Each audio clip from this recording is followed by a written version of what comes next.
नमस्कार, मैं हूं सौरभ शर्मा। दुनिया भर में कोरोना से हुई मौत का लेटेस्ट आंकड़ा 2,45,000 को क्रॉस कर चुका है और अब पूरी दुनिया चीन के खिलाफ एकजुट होती दिख रही है। चीन को सबक सिखाने के लिए दुनिया के ताकतवर देश भारत की तरफ भी उम्मीद भरी नजरों से देख रहे हैं। अमेरिका, जापान और ऑस्ट्रेलिया जैसे देशों ने भारत से अपील की है कि वो चीन के खिलाफ कड़ा स्टैंड ले। इस बीच चीन के खिलाफ एक बहुत बड़ा खुलासा हुआ। एक अंतर्राष्ट्रीय डोजियर में चीन के खिलाफ पुख्ता सबूतों की बात कही गई है। यह इंटरनेशनल चार्जशीट किसने बनाई, इसमें क्या है, चीन क्या छुपा रहा है, आज हम आपको इन तमाम सवालों के जवाब देंगे।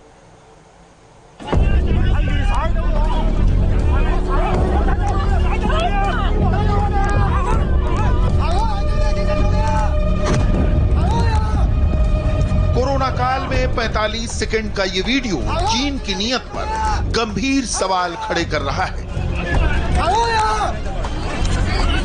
चीन कोरोना के सच को सेंसर तो कर सकता है, लेकिन वीडियोस को वायरल होने से नहीं रोक सकता। And will be segregated at the camp.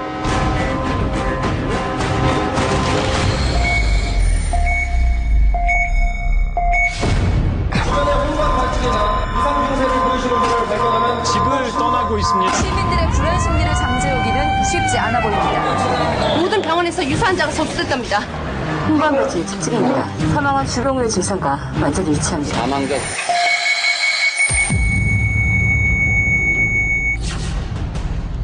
पूरी दुनिया पिछले 5 महीनों से चीन को टेढ़ी नजर से देख रही है।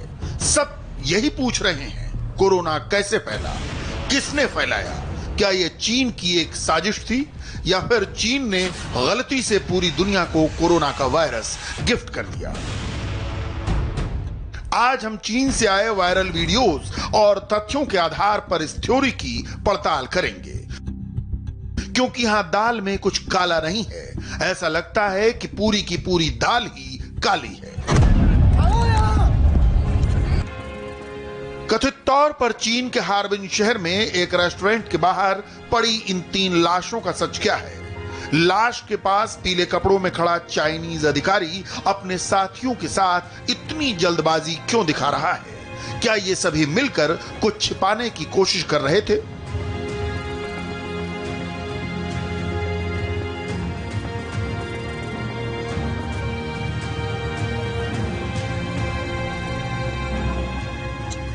चीन के हार्बिन शहर के इस दूसरे वीडियो में सफेद कपड़ों में दिख रहे चाइनीज डॉक्टर्स और चीनी अधिकारियों की फौज एक इमारत के नीचे क्या करने की कोशिश कर रही थी?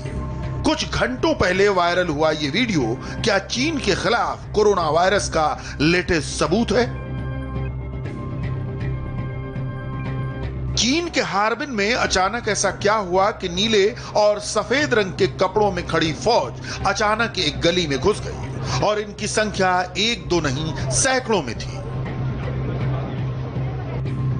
इस चाइनीज शहर की गलियों में मौजूद घरों में ताले क्यों लगे हैं? आखिरकार ये माजरा क्या है? बड़ी बड़ी इमारतों को अचानक सील क्यों किया गया? लोहे की दीवार क्यों खड़ी की गई?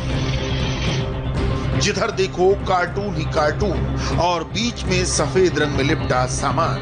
चीन में आखिर चल क्या रहा है?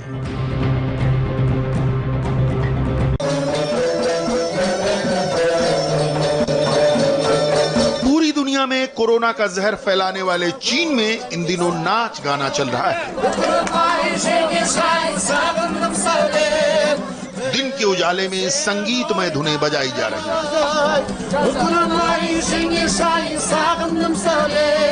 लोग मस्ती मजाक कर रहे हैं, बीच सड़क पर पिज्जा और बर्गर खा रहे हैं।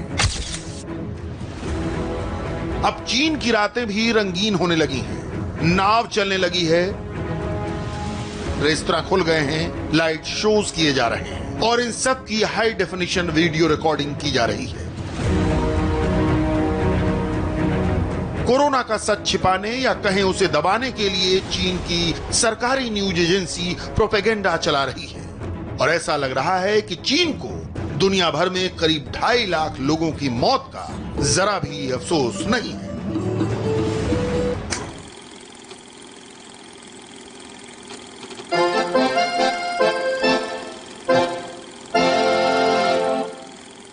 दिसंबर निमोनिया केस रिपोर्ट हुआ। ठीक है। जनवरी नया वायरस आया है। तो क्या हुआ? ये खतरनाक है। ये सिर्फ बुखार है। मास्क पहनो। मास्क मत पहनो। घर में रहो। मानव अधिकार का उल्लंघन है। हॉस्पिटल बनाओ। ये कंसंट्रेशन कैंप है। 10 दिन में बनाया। दिखाओ। लॉकडाउन का समय है। कितना निर्दयी है। कोरोना जैसे गंभीर मामले को चीन ने मजाक बना दिया है, लेकिन इस बीच दुनिया के लिए टेंशन की बात यह है कि कहीं चीन में कोरोना पार्ट 2 की स्क्रिप्ट तो नहीं लिखी जा रही, और इसकी वजह है चीन के अलग अलग शहरों, खासकर हार्बिन से आ रही रिपोर्ट। करीब 10 करोड़ की आबादी वाले हार्बिन में कोरोना का एक और विस्फोट हुआ है। हार्बिन के कई इलाकों को सील कर दिया गया है। बाहर निकलने पर पाबंदी लगा दी गई है। बाहर से आने वालों को आइसोलेशन में भेजा जा रहा है। फूड ज्वाइंट्स बंद कर दिए गए हैं। विदेशियों के प्रवेश पर पाबंदी लगा दी गई है। अंतर्राष्ट्रीय विमानों की संख्या में कटौती कर दी गई है। कोरोना की शुरुआत तो चीन के वुहान से हुई थी, लेकिन हार्बिन से आ रही तस्वीरों के बाद अब उसे second wave of virus outbreak कहा जा रहा है। लेकिन चीन अभी ये मानने को तैयार नहीं है कि दुनिया भर में कोरोना उसकी वजह से फैला, और न ही वो किसी दूसरे देश की जांच एजेंसी को अपने देश में आकर जांच करने की इजाजत दे रहा है। इसमें कोई सीक्रेट नहीं है कि चीन ने अमेरिका के जांच अधिकारियों को चीन जाकर जांच करने से रोका। ये बहुत जरूरी था कि हम चीन में जाकर कोरोना की वजहों को ढूंढते, लेकिन ये नहीं हो पाया। जहाँ तक बात विश्व स्वास्थ्य संगठन की है, तो उन्हें खुद भी कुछ जरूरी सवालों के जवाब देने होंगे। इस वक्त पूरी दुनिया इस बात की जांच चाहती है कि कोरोना केस कैसे फैले, लेकिन चीन ने आक्रामक तेवर अपना रखा है और वो दूसरे देशों को लगातार धमकियां दे रहा है। इस बीच 5 देशों की जांच में कोरोना को लेकर चीन बुरी तरह फंसता दिख रहा है। इस रिपोर्ट में चौंकाने वाले खुलासे हुए हैं। अंतर्राष्ट्रीय डोजियर में चीन के खिलाफ कड़े सबूतों की बात कही गई है और दावा किया गया है कि चीन की लापरवाही और साजिश की वजह से कोरोना का कहर पूरी दुनिया में फैला। अंतर्राष्ट्रीय डोजियर को 5 देशों के संगठनों ने मिलकर तैयार किया है और इसे 5 आईज के नाम से जाना जाता है। इसमें अमेरिका, ब्रिटेन, कनाडा, ऑस्ट्रेलिया और न्यूजीलैंड जैसे देश शामिल हैं। यानी चीन के खिलाफ इंटरनेशनल चार्जशीट तैयार कर ली गई है। इस संगठन ने 15 पन्नों का डोजियर तैयार किया है। इसमें शुरुआती मामले सामने आने के बाद भी चीन की चुप्पी को उसकी अंतर्राष्ट्रीय पारदर्शिता पर हमला बताया गया है। डोजियर के मुताबिक चीन ने पहले संक्रमण छुपाया, फिर उसने उन लोगों को भी चुप करा दिया जो इसकी जानकारी रखते थे या इस वायरस को लेकर पूरी दुनिया को सावधान करना चाहते थे। 5 आईज की रिपोर्ट मीडिया में लीक हो गई। ऑस्ट्रेलियन मीडिया में रिपोर्ट लीक होने के बाद इस रिपोर्ट की चर्चा पूरी दुनिया में हो रही। चीन अपने बचाव में यही कहता रहा कि कोरोना की वजह से उसके नागरिकों की भी मौत हुई है। अर्थव्यवस्था को झटका लगा है, जबकि इन दावों के बाद भी इस रिपोर्ट में बताया गया है कि चीन ने 1-2 नहीं बल्कि कई मौकों पर कोरोना वायरस से जुड़ी जानकारी पूरी दुनिया से छुपा कर रखी है। चीन की सोशल मीडिया पर भी कोरोना वायरस को लेकर लेख सामने आने लगे थे। लोगों ने इस वायरस को लेकर अपने अनुभवों को लिखना शुरू कर दिया था, लेकिन चीन ने सेंसरशिप लगाकर इस पर भी रोक लगा दी। इस डोजियर में चीन के खिलाफ सारे सबूत डिटेल के साथ दिए गए हैं, जिसके तार नवंबर 2015 से जुड़े हैं। 9 नवंबर 2015 को वुहान की लैब ने घोषणा की कि उन्होंने SARS-CoV नाम का एक नया वायरस बनाया है। 6 दिसंबर 2019 को ह्यूमन टू ह्यूमन ट्रांसमिशन का केस आया। तब एक महिला वुहान के वेट मार्केट से लौटकर अपने पति के संपर्क में आई। 27 दिसंबर को चीन ने कोरोना वायरस के फैलने की घोषणा की। तब तक 180 लोग इन्फेक्ट हो चुके थे। 31 दिसंबर को चीन की सरकार ने इंटरनेट पर वायरस से संबंधित जानकारी ढूंढने वालों को मॉनिटर करना शुरू कर दिया। 1 जनवरी 2020 को वुहान के कुछ डॉक्टर्स ने वायरस को खतरे की घंटी बताया तो उन्हें गिरफ्तार कर लिया गया।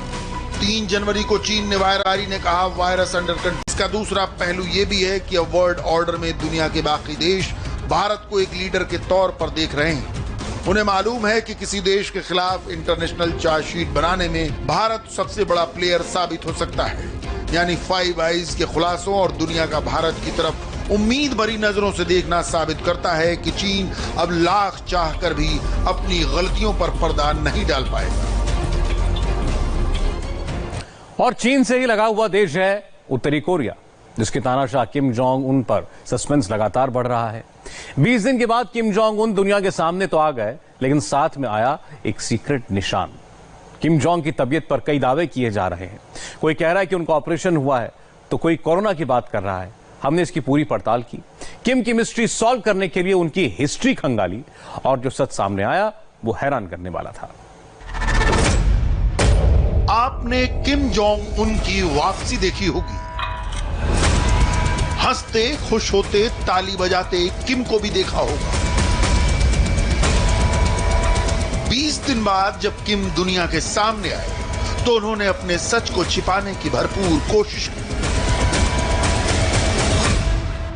हर वो काम किया ठीक उसी अंदाज में किया जो तानाशाह की पहचान है। लेकिन तमाम कोशिशों के बावजूद, एक्टिंग और स्क्रिप्ट के बावजूद किम का सबसे बड़ा सच सामने आ ही गया। 1 सेकंड की चूक और तानाशाह का पर्दाफाश।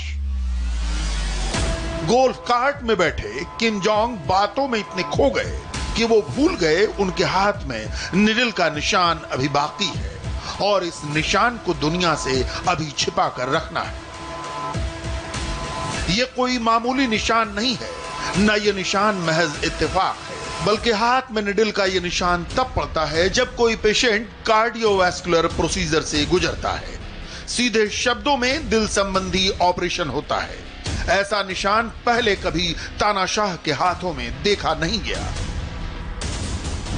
ऐसे में सवाल उठता है, क्या किम जोंग उन का ऑपरेशन हुआ?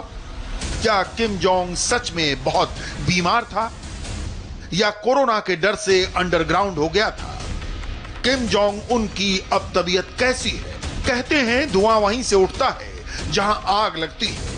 यानी अगर नॉर्थ कोरिया के तानाशाह के मरने की और बीमार होने की अफवाह उड़ रही थी तो जरूर इसके पीछे कोई वजह होगी। इसकी जानकारी अमेरिका के राष्ट्रपति डोनाल्ड ट्रंप को भी है। मैं उन्हें वापस देखकर बहुत खुश हूं। ट्रंप जो इशारा कर रहे हैं उसको डिकोड करने की जरूरत है। इसके लिए हमने पिछले 20 दिनों में हुई एक घटना पर दोबारा रिसर्च की, क्योंकि किम के कल में आज का राज छिपा है। 12 अप्रैल को किम जोंग उन आखिरी बार दिखाई दिए। उसके बाद 1 मई को सामने आए। यानी जो कुछ हुआ होगा वो 12 अप्रैल के बाद ही हुआ होगा। इस हाई लेवल इंटरनेशनल इन्वेस्टिगेशन के लिए हमको सैटेलाइट इमेजेस की जरूरत पड़ेगी, क्योंकि नॉर्थ कोरिया की मीडिया तानाशाह के कंट्रोल में है और विदेशी मीडिया वहां पर बैन। ऐसे में सच तीसरी आंख से ही देखा जा सकता है। यह सैटेलाइट तस्वीर 15 अप्रैल की है। यह तस्वीर किम जोंग उन के ठिकाने की है। यहीं पर तानाशाह के शानदार बंगले, उनका प्राइवेट रेलवे स्टेशन है जहां पर उनकी हाई सिक्योरिटी ट्रेन खड़ी रहती है। लेकिन 15 अप्रैल को स्टेशन में ट्रेन नहीं थी। यानी किम जोंग उन ने कहीं का सफर किया था। और अगर 23 अप्रैल की सैटेलाइट तस्वीर देखें तो ट्रेन वापस स्टेशन पर पहुंच चुकी थी। अब साफ है कि इन्हीं 8 दिनों में किम की मिस्ट्री को सॉल्व करना है। एक रिपोर्ट के मुताबिक 15 तारीख को चीन में किम का ऑपरेशन हुआ। 23 तारीख को चाइनीज डॉक्टर्स किम के आसपास देखे गए। अभी भी कई Chinese heart specialist north Korea में ही मौजूद हैं। किम जोंग उन की तबीयत कितनी खराब थी इसका अंदाजा उत्तर कोरिया में सत्ता के संग्राम को देखकर समझा जा सकता है। ये है किम यो जोंग, तानाशाह की छोटी बहन, जिसके बारे में शायद ही पहले कोई जानता होगा या फिर गौर किया होगा। किम की तरह ये भी घुड़सवारी करती है, डोनाल्ड ट्रंप से मीटिंग करती है, जिनपिंग उससे मुलाकात करते हैं। किम जोंग उनकी मुख्य सलाहकार है और नॉर्थ कोरिया की पॉलिसी तय करती है। लेकिन अचानक यो जोंग को नॉर्थ कोरिया का अगला तानाशाह माना जाने लगा। इंटरनेशनल मीडिया में वो सुर्खियां बन गई। लेकिन इस बीच नॉर्थ कोरिया के नंबर 3 पावरफुल पैक पोंग जू की भी एंट्री होती है। किम की गैर मौजूदगी में फैक्ट्रियों का दौरा किया जाता है, नई पॉलिसियों को लागू किया जाता है। किम जोंग उन की हालत बेहद नाजुक थी। ऐसे में नॉर्थ कोरिया में सत्ता का संग्राम तेज हो चुका था। अमेरिका और चीन हर किसी की नजर नॉर्थ कोरिया पर टिकी हुई थी। हर एक अपडेट डायरेक्ट जिनपिंग और ट्रंप को दिया जा रहा था और किम जोंग उन के मुद्दे पर कोई भी कुछ बोलने को तैयार नहीं था। नॉर्थ कोरिया के लीडर अभी फर्टिलाइजर प्लांट में आए हैं, क्या आपको इसके बारे में मालूम है? हाँ, लेकिन किम जोंग उन के बारे में मैं अभी कुछ और नहीं कहूंगा, लेकिन हमारे पास काफी कुछ कहने को है और वो सही वक्त में आपको बताया जाएगा। ट्रंप किम जोंग उन पर कुछ कहने से मना कर रहे थे तो दूसरी तरफ चीन ये दावा कर रहा है कि उनका कोई ऑपरेशन नहीं हुआ। बाकायदा चीन की नेशनल मीडिया को यह खबर छापनी पड़ी।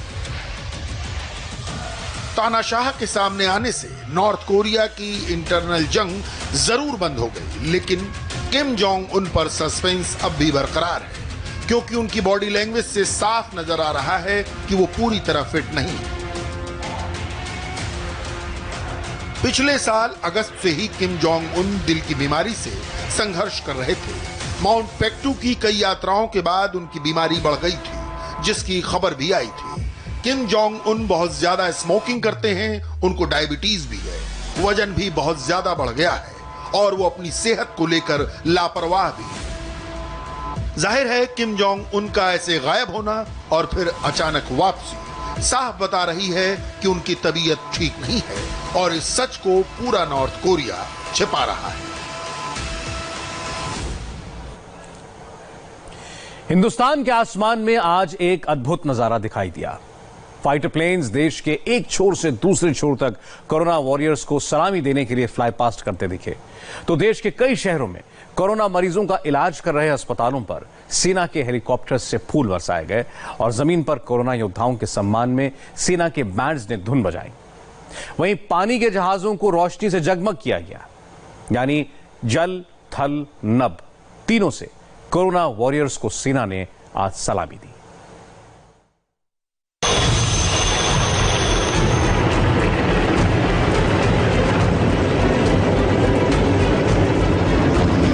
हिंदुस्तान के आसमान से कोरोना वॉरियर्स के सम्मान में फूलों की बरसात।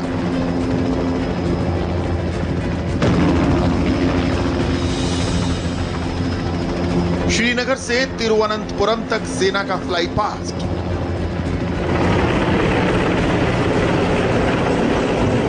असम के डिब्रूगढ़ से गुजरात के कच्छ तक गगनभेदी शोर के बीच गूंजते सुखोई से कोरोना वॉरियर्स को सलाम।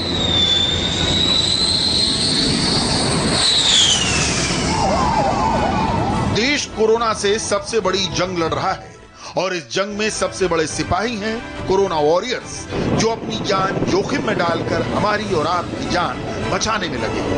आज इन कोरोना वॉरियर्स को तीनों सेनाओं ने ग्रैंड सलाम दिया। ये वो तस्वीरें हैं जो बताती हैं संकट की इस घड़ी में सब एक साथ हैं।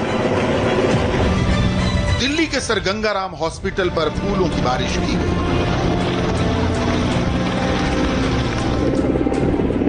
दिल्ली के राम मनोहर लोहिया हॉस्पिटल पर हेलीकॉप्टर ने फूल बरसाए।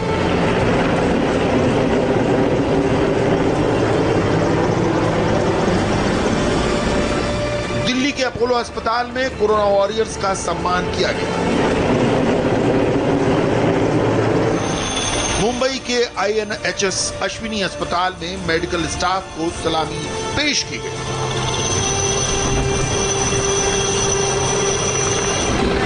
पटना के एम्स पर फूलों की बारिश की गई।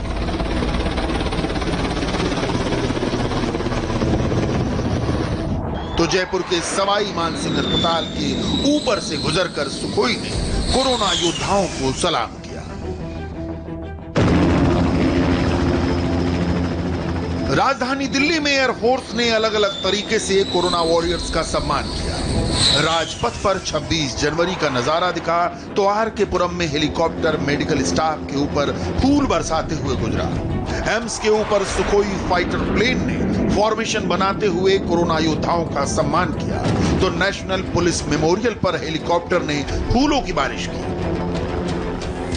वहीं आर्मी ने सर गंगाराम हॉस्पिटल के डॉक्टर्स के सम्मान में सुरीला बैंड बजाया।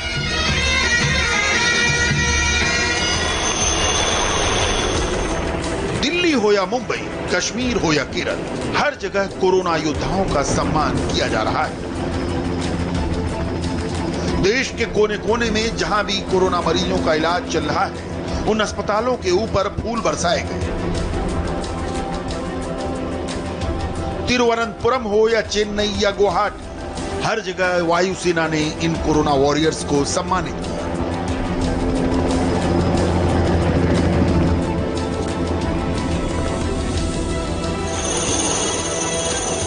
इन 6 शहरों की तस्वीरें देखिए, कैसे जगह जगह फूलों की बारिश करके कोरोना वॉरियर्स का सम्मान किया जा रहा है। दिल्ली से लेकर लखनऊ, भोपाल से लेकर भुवनेश्वर, बेंगलुरु से लेकर गोवा तक कोरोना योद्धाओं को सलाम किया गया।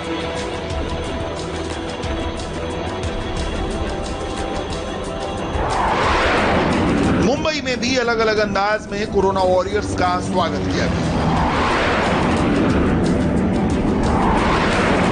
एयरफोर्स के फाइटर प्लेन ने पहले मरीन ड्राइव पर फ्लाई पास्ट किया। फिर जेजे हॉस्पिटल के ऊपर हेलीकॉप्टर्स के जरिए फूल बरसाए गए।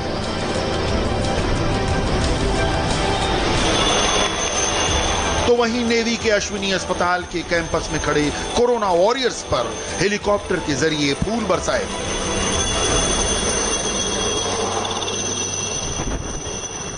सामने आप देख सकते हैं किस तरह से फाइटर जेट्स गड़गड़ाते हुए मरीन ड्राइव से जा रहे हैं वर्ली की तरफ, और साथ ही में उन तमाम कोरोना योद्धाओं का अभिवादन कर रहे हैं, उनका आभार प्रकट कर रहे हैं जो अपनी जान जोखिम में डालकर हमारे देश के कोरोना मरीजों की रक्षा कर रहे हैं। पूरा मरीन ड्राइव इलाका जो है वो इन फाइटर जेट्स की गड़गड़ाहट से गूंज उठा है। हर कोई जो है यहाँ पर जानता है कि आज एक अहम दिन है हमारे कोरोना वॉरियर्स के सम्मान के लिए, क्योंकि लगातार पिछले 1.5 महीने से लगातार कोशिश कर रहे हैं हमारे ये कोरोना योद्धा की लोगों की जान बचाई जा सके। कोरोना को लेकर दिन रात वो मेहनत कर रहे हैं अलग अलग अस्पतालों में। और आपको बता दूं, मुंबई सबसे बड़ा हॉटस्पॉट है कोरोना का, जहां पर 300 से ज्यादा लोगों की मौत हो चुकी है, 8000 से ज्यादा केसेस आ चुके हैं। कोच्चि में भी इंडियन नेवी ने कोरोना वॉरियर्स को जल, थल और नभ हर जगह से सलाम किया। भोपाल में मेडिकल टीम पर हेलीकॉप्टर्स ने फूलों की बारिश की, तो नीचे डॉक्टरों की टीम ने तालियां बजाकर इस नजारे का स्वागत किया।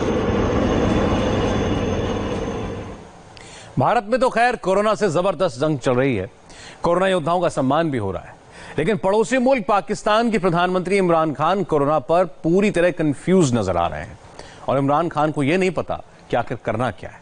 पाकिस्तान में कोरोना केसेस 20,000 से ऊपर हैं और 500 के करीब लोगों की जान जा चुकी है। वहां हालात बेकाबू होते जा रहे हैं, लेकिन इमरान खान ने उल्टा कोरोना को खुली दावत दे दी। पाकिस्तान में लॉकडाउन तो है, लेकिन मस्जिदें खुली हैं, मार्केट खुली हैं, परिवार के साथ शॉपिंग करना भी जारी है। पूरा पाकिस्तान अब ऊपर वाले के भरोसे है।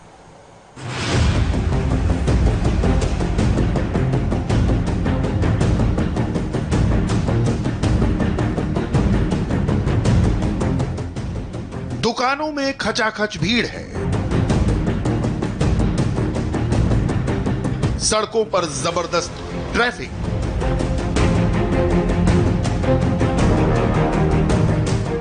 और अस्पतालों में कोरोना पेशेंट्स की लंबी लाइन।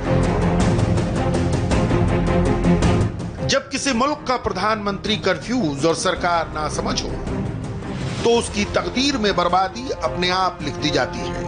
पाकिस्तान भी ऐसे ही दौर से गुजर रहा है, जहां इमरान खान अब तक ये तय नहीं कर पा रहे कि कोरोना के लिए पॉलिसी कैसी होनी चाहिए। एक दिन लॉकडाउन की बात करते हैं, दूसरे दिन लॉकडाउन को गरीबों का दुश्मन बताते हैं। इमरान के फैसले जितनी तेजी से बदल रहे हैं, उससे कहीं तेजी से कोरोना पाकिस्तान में फैल रहा है।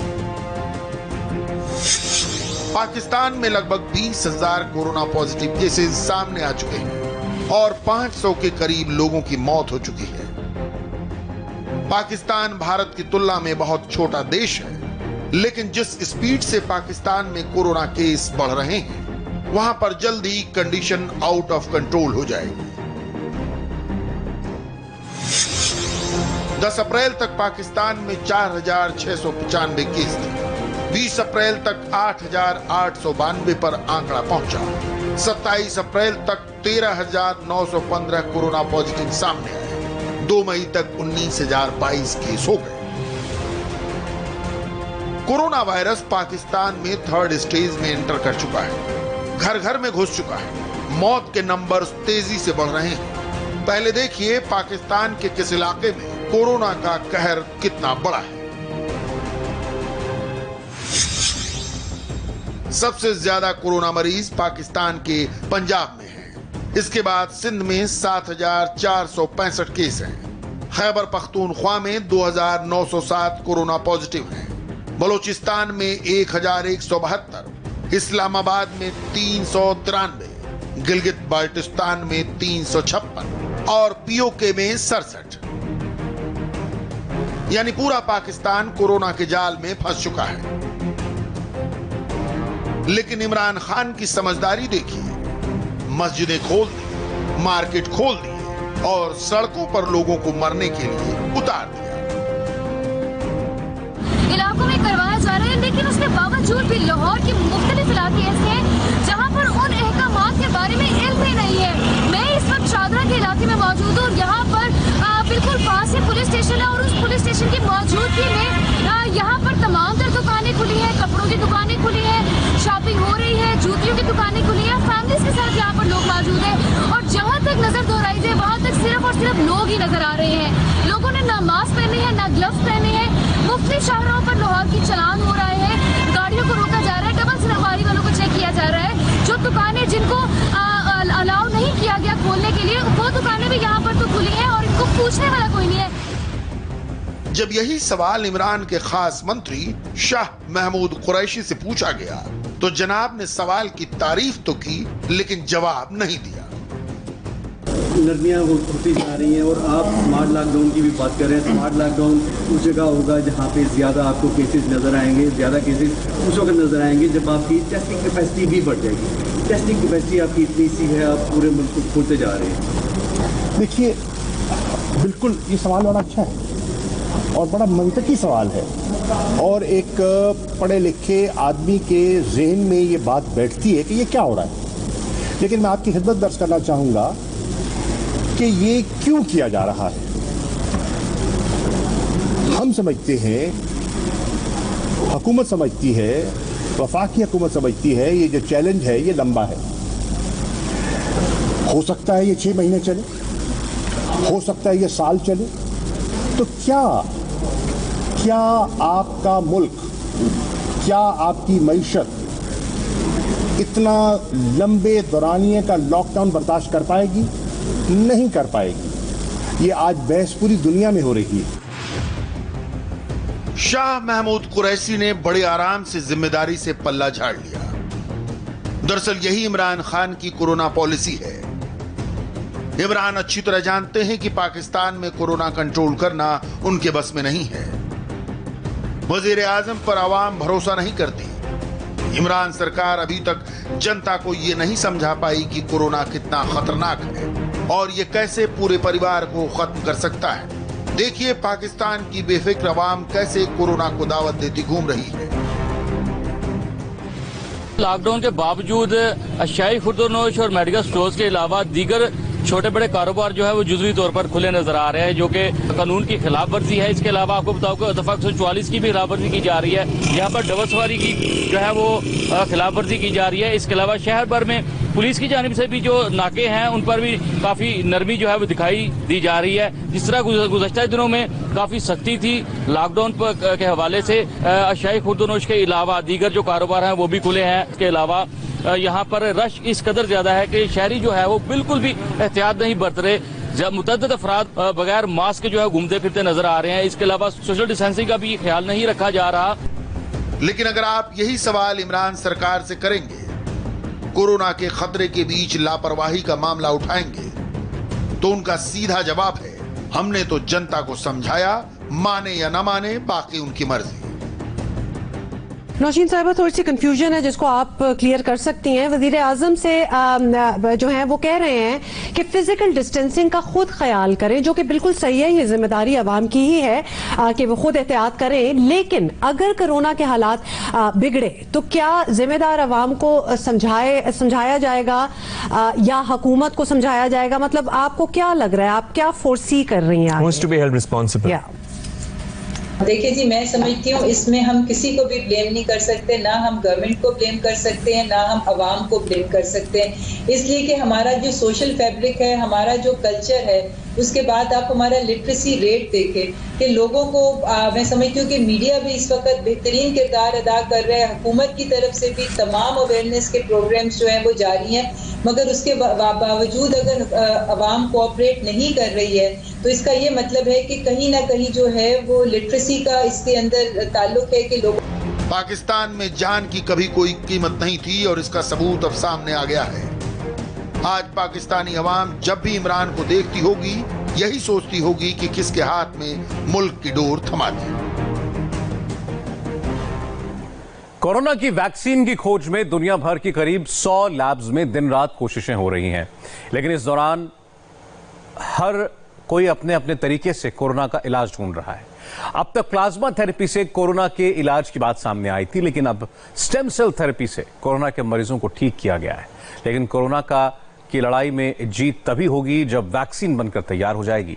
आज आपको उन देशों के बारे में बताते हैं जो वैक्सीन बनाने के बहुत करीब पहुंच चुके हैं।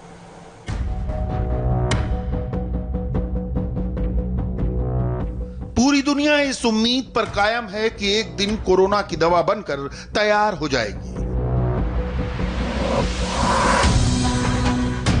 लेकिन बड़ा सवाल यह है कि वो दिन कब आएगा। दुनिया के 780 करोड़ लोग कोरोना की दवा के इंतजार में हैं, लेकिन इसकी खुशखबरी किस देश से आएगी ये अब तक पता नहीं। सबसे पहले आपको दुनिया के उन देशों के बारे में बताते हैं जो कोरोना की दवा तलाशने में बहुत आगे निकल चुके हैं। शुरुआत अमेरिका से करते हैं। अमेरिका इस समय प्लाज्मा थेरेपी और रेमडेसिविर दवा से वायरस का इलाज कर रहा है। ये कोई नई खोज नहीं है, लेकिन इस दवा से कोरोना के मरीजों को कुछ राहत मिलती दिखाई दी है। अमेरिका के अलावा ब्रिटेन में चेडॉक्स 1 नाम के वैक्सीन की खोज की गई है, जहां लोगों पर इसका क्लिनिकल ट्रायल शुरू हो चुका है। भारत में भी कोरोफ्लू नाम के वैक्सीन पर बहुत तेजी से काम चल रहा है। उम्मीद है कि ह्यूमन ट्रायल के बाद ये वैक्सीन कोरोना पर असरदार साबित होगी। लेकिन सबसे नई खोज यूएई से सामने आ रही है, जहां स्टेम सेल की मदद से कोरोना के मरीजों को ठीक किया गया है। आइए सबसे पहले ये समझते हैं कि स्टेम सेल थेरेपी होती क्या है। इस थेरेपी में सबसे पहले मरीज के खून से स्टेम कोशिकाओं को निकाला गया, फिर उन्हें एक्टिव करके वापस मरीज के फेफड़ों में पहुंचा दिया गया। इससे कोरोना की वजह से कमजोर हो चुकी फेफड़ों की कोशिकाएं फिर से एक्टिव हो गई, जिससे मरीज के फेफड़ों की क्षमता वापस लौट आई। अच्छी बात यह है कि इस थेरेपी से मरीज पर किसी तरह का कोई बुरा असर नहीं हुआ। यूएई के Abu Dhabi stem cell centre ने तो यहां तक दावा किया कि उन्होंने स्टेम सेल थेरेपी की मदद से कोरोना के 73 मरीजों को ठीक कर दिया। इस इलाज में सामान्य से लेकर गंभीर मरीजों तक को शामिल किया गया था।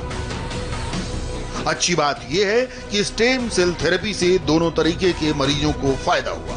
इस प्रयोग के बाद अब यूएई सरकार बड़े स्तर पर स्टेम सेल थेरेपी से कोरोना के मरीजों का इलाज करने की तैयारी में है। इससे पहले इजराइल ने भी स्टेम सेल थेरेपी की मदद से आईसीयू में एडमिट कोरोना के कई मरीजों को ठीक करने का दावा किया था।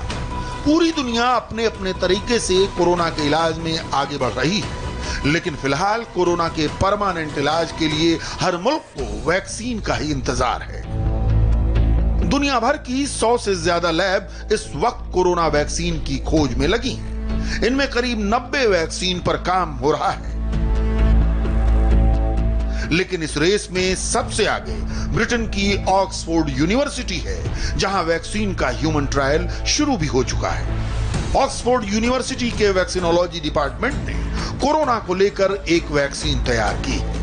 इस वैक्सीन को लेकर दावा किया जा रहा है कि क्लिनिकल ट्रायल के बाद ये वैक्सीन कोरोना को काबू में कर सकती है। इतना ही नहीं, अगर सब कुछ ठीक रहा तो सितंबर के महीने तक इसे बाजार में लाया भी जा सकता है।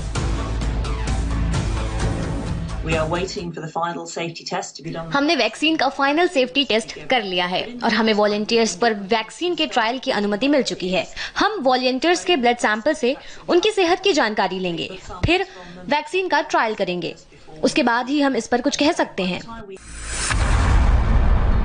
चिडॉक्स 1 नाम से तैयार की गई इस वैक्सीन के 12 टेस्ट किए जा चुके हैं।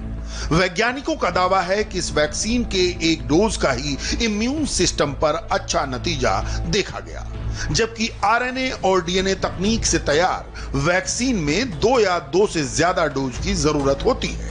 इस वैक्सीन को ऑक्सफोर्ड यूनिवर्सिटी में वैक्सीनोलॉजी डिपार्टमेंट की प्रोफेसर सारा गिलबर्ट की टीम ने तैयार किया है। प्रोफेसर गिलबर्ट का कहना है कि क्लिनिकल ट्रायल के बाद इसी साल सितंबर तक इस वैक्सीन की 10 लाख डोज तैयार कर दी जाएंगी। वैक्सीन बनाने के लिए हमें मदद को बढ़ाना होगा। हम सिर्फ कम संख्या में ही वैक्सीन बना सकते हैं। बड़े स्तर पर बनाने के लिए हमें एडवांस दवा कंपनियों की मदद की जरूरत है। इन कंपनियों के पास प्रशिक्षित कर्मचारी होना जरूरी है। प्रोफेसर सारा गिलबर्ट इस वैक्सीन को लेकर 80% तक कॉन्फिडेंट है। उन्हें लगता है कि क्लिनिकल ट्रायल के बाद वैक्सीन की सफलता की संभावना और बढ़ जाएगी। हालांकि इंसानों पर इस्तेमाल से पहले वैक्सीन का प्री क्लिनिकल ट्रायल जानवरों पर होता है। इससे ये जानकारी मिलती है कि इंसानों पर वैक्सीन का इस्तेमाल सुरक्षित है या नहीं। इसके अलावा जानवरों पर क्लिनिकल ट्रायल करने में करीब 2 साल का लंबा वक्त लग जाता है, लेकिन कोरोना महामारी को देखते हुए वैक्सीन के ट्रायल को सिर्फ 2 महीने में ही पूरा कर लिया गया है।